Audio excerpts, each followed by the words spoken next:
Hey guys, I thought I'd start this video with walking. Walking's very good for you. And we're outside. Oh, and I'm a ghost again. If you're quiet, I'm gonna take you to see someone. Blind, it's okay. Who needs eyes? And if you follow me on Facebook, then a few weeks ago, whilst I was still here, when I couldn't upload.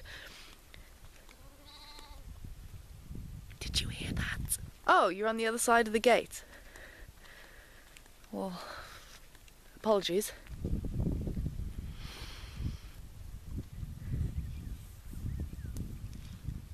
I didn't realise that she was on the other side of the gate. Let's go see it. Alright, I'm coming.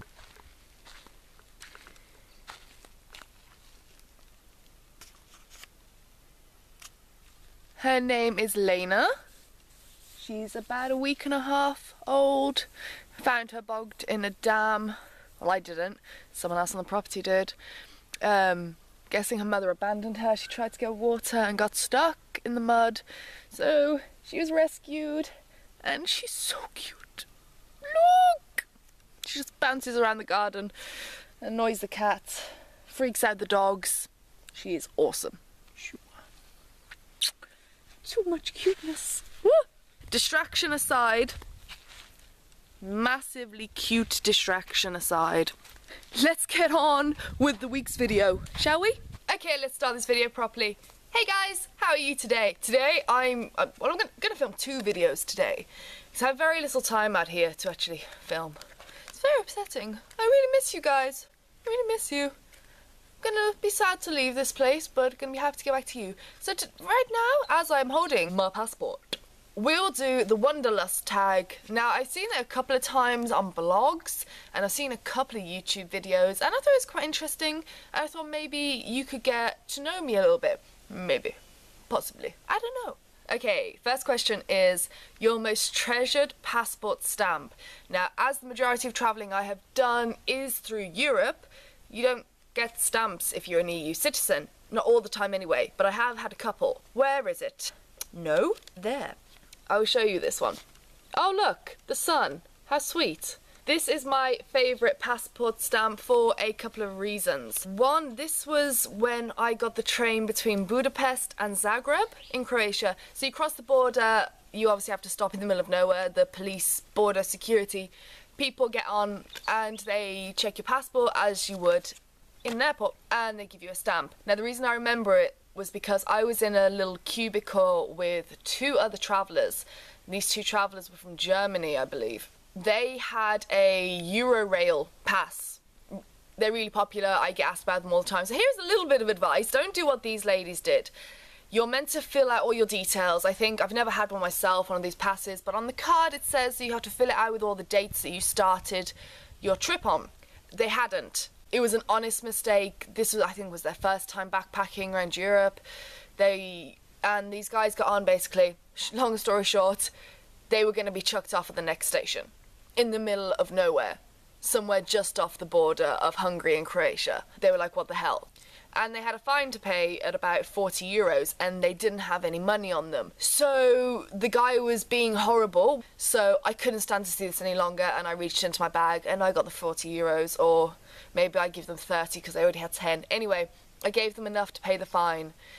Then all of our passports got stamped, and when we got to Zagreb and we got off the train, bless them, the first thing they did was to found a cash point and they got my money back out. So that was a long-winded way to explain passport stamp. However, my second runner-up probably is my Australia stamp. Because this place is incredible and it started off my journey and I've been on the road nearly 10 months now. Oh my god, I've been on the road nearly 10 months.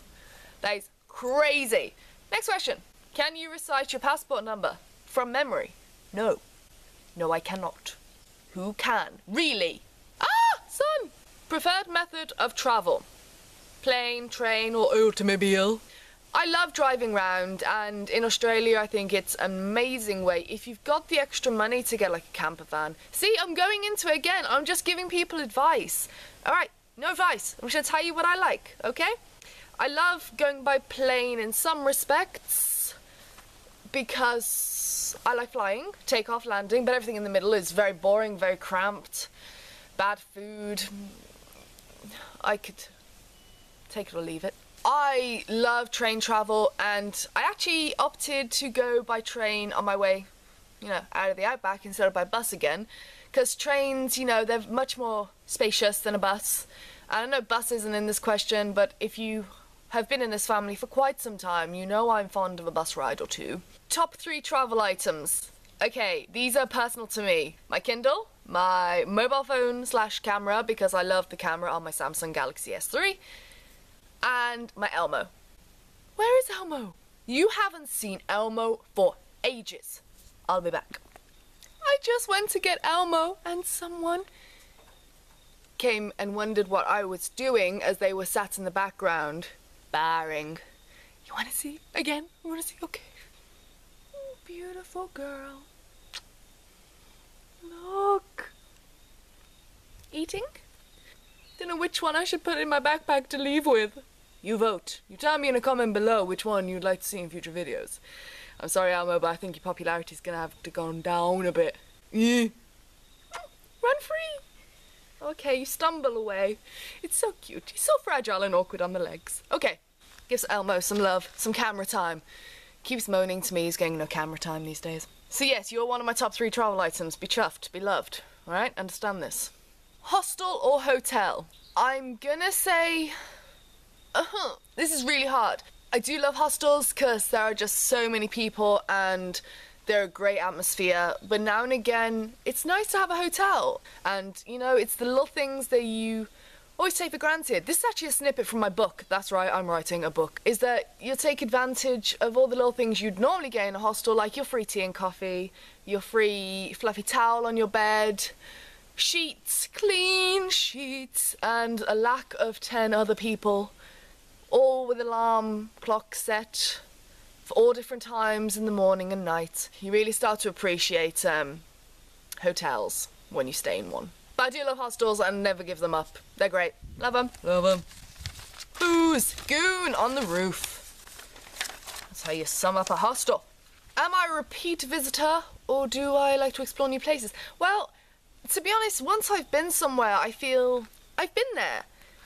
And I would love to go back at some point, but I'm far too young to kind of answer that question. When I was young, we used to go on holiday. Sorry, I'm getting cramp in my leg. This is a terrible place to film. When I was younger, my parents used to always go back to the same place year after year, and that was great. But as a solo traveller now I am the grown-up, and I get to decide where I go. There's too many places I want to see, and life's too short to keep going back to the same places constantly. Do I read up on my destination before I visit, or do I just wing it?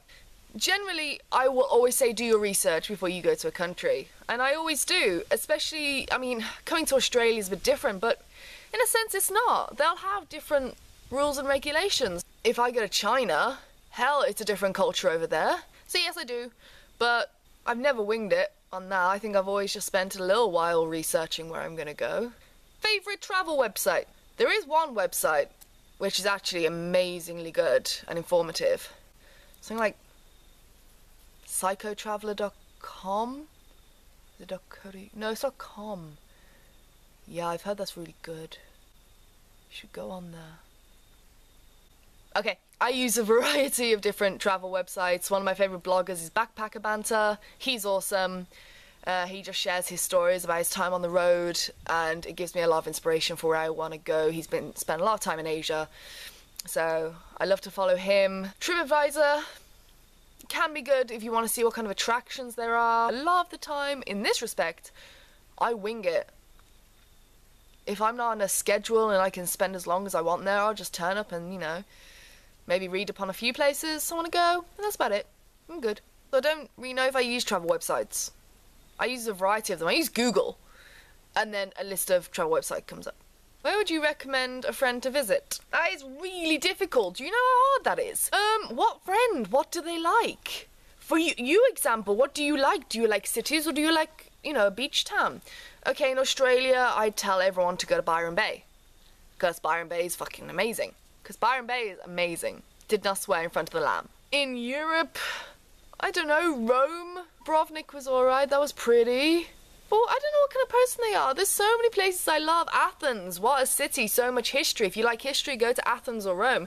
If you want a little quiet beachside town, then you go to somewhere like Byron Bay or Maroochydore or Zadar. There are too many places. I can't answer that question. I'm sorry. Elmo, you answer it for me. I hope that was informative. You're leaving tomorrow. Money is not an option. Where are you going? Easy. The moon. Because from the moon, I can see the whole world standing in one place. That was really crappy, wasn't it? I'm sorry. I won't do anything as cheesy as that again. I promise. I promise. I promise. I promise. I promise. I can't feel my legs anymore. But I really hope you enjoyed this. I hope you got to know me a little bit better. So that's it for today. Don't forget my website, which is also in the down bar below and always is in the down bar below. It's had a massive revamp recently, and it actually reveals how much I spend every single month. I tell you what comes in on my bank and what goes out of my bank. So go and check that out, and I will see you next week.